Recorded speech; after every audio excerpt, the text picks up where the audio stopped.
All right, so we're gonna try this again, hopefully without so much of the wind gushing, but it is a breezy day. It's been stormy and chilly. It's gonna be stormy and chilly. So yeah, I'll try to make this quicker. Just this morning, I realized I'm supposed to have 2 of these little accessory boxes, DeWalt accessory boxes, DeWalt accessory boxes for their tools, for the drills. See here, I have little screw bits to screw holes. I'm supposed to have a whole other one of these with the drill bits, you know, to drill in screws. That's not in here anywhere. I know it was in these bags when I took it into the barn. I know it was, because I double, triple checked a few times. So I wanted to make sure, because I know they have 2 of these boxes too. But you can tell the difference to a large extent, because mine look newer.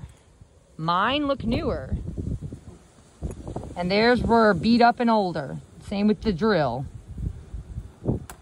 That's one reason why I think that the drill might have accidentally gotten their drill. And they got my newer, nicer drill. And again, mine's all rusted and there's my driver. Where's my drill? Let's find it. Here we go. Yeah, I've been through all these already. I just started putting them back. And then listening to the video, the last video I made, and realized, like, oh, that's very windy. So yeah, this is rusted in there. I can't get it out because they left this out in the elements. They left it out in a barn that's right up backing onto dunes and ocean. There's all salty seawater in the air. Ask anybody who lives next to the ocean. Everything metal rusts up that much faster. You don't leave stuff like this sitting out in the air when you live right up next to a beach. You just don't. I encourage them, let's put some of this stuff in these Tupperware bin, like drawers that we have. You know, keep them a bit more protected. No, they just toss their stuff in corners. I tried to get, you know, can we get some more like bins in here to store stuff? And I was repeatedly told, don't ask for too much. David is cheap. He's cheap. He'll fire you. He'll fire you if you ask for simple things like plastic shelf bins, like drawer bins, to keep properly store and keep your tools that you're lending to the barn, lending to the Millionaires, so they can upkeep their barn. See all this wear and tear?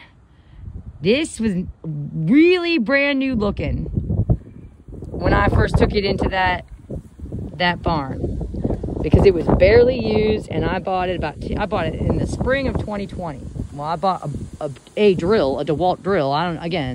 This might very likely be the barn's, because I was rushed out of there so freaking quickly.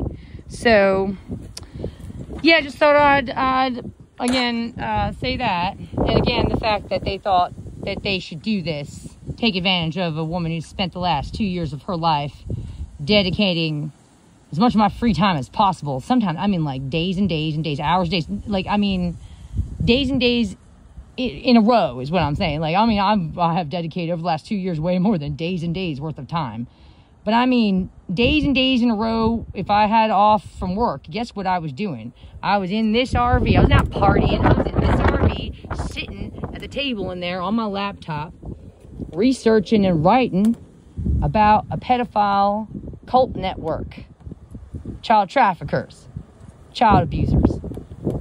I do that not for any kind of pay. I do that for humanity.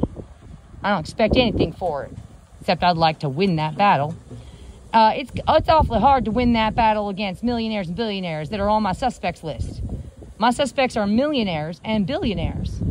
It's awfully hard to win that battle when I have all these other millionaires taking advantage of me, and I got to run this rat race, and I can't focus on what's important, shutting down child abusers, because people like David Saint Sing, that's how they make and maintain their millions. They take advantage of people with empathy. They see empathy as a weakness.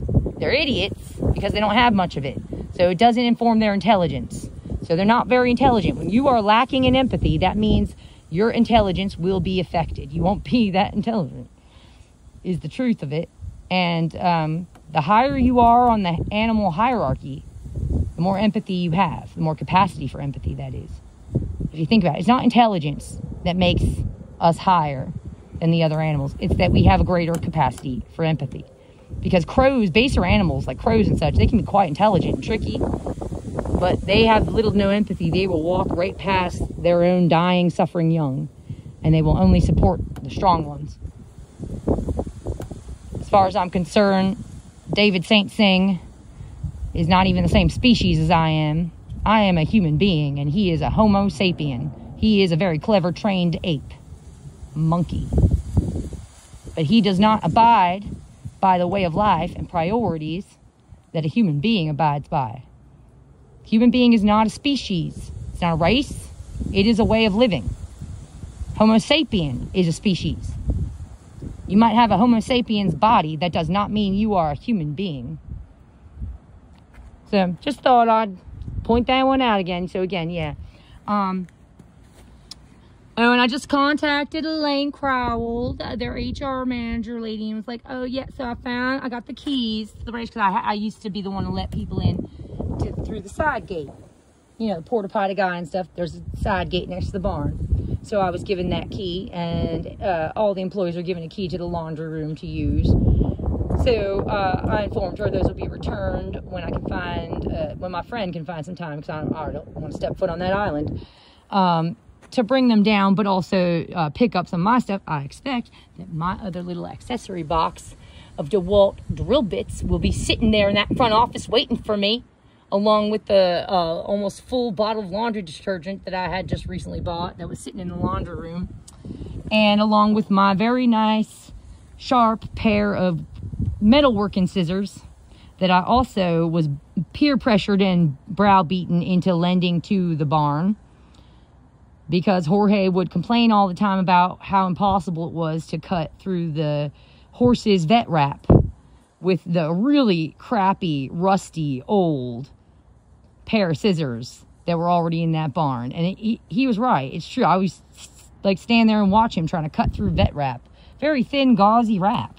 And he could barely do it with how crappy those scissors were. So I was like, this is ridiculous. And it's unsanitary, because it was like certain things.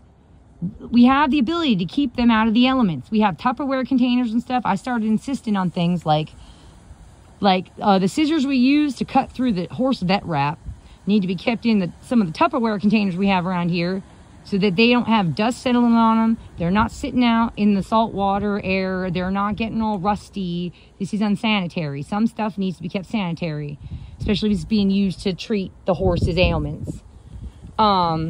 It wasn't until I got in there and started going like, this is unsanitary, this is unsanitary, we could do a little bit better than this, guys, that they started kind of shaping shit up in there a little bit. And I think it was just for appearances. I think it was just make sure that she doesn't report us or something. But now they don't have me there, they can go back to being lazy again. So, and the reason why I'm leaving, I also left behind a little fishing rod that I've had for years, because I was rushed out of there. They fired me over the phone. Elaine called me up and fired me over the phone in the afternoon and told me I needed to be packed up and out of there by the end of the day, which gave me only a few hours before sundown.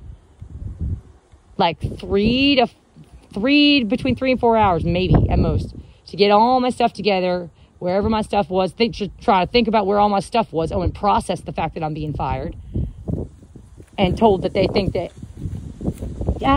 sorry, there's a puppy here. I'm trying to make sure she doesn't go in my RV and mess with the kittens.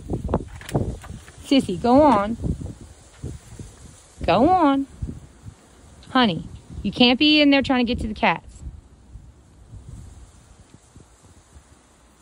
Oh my goodness.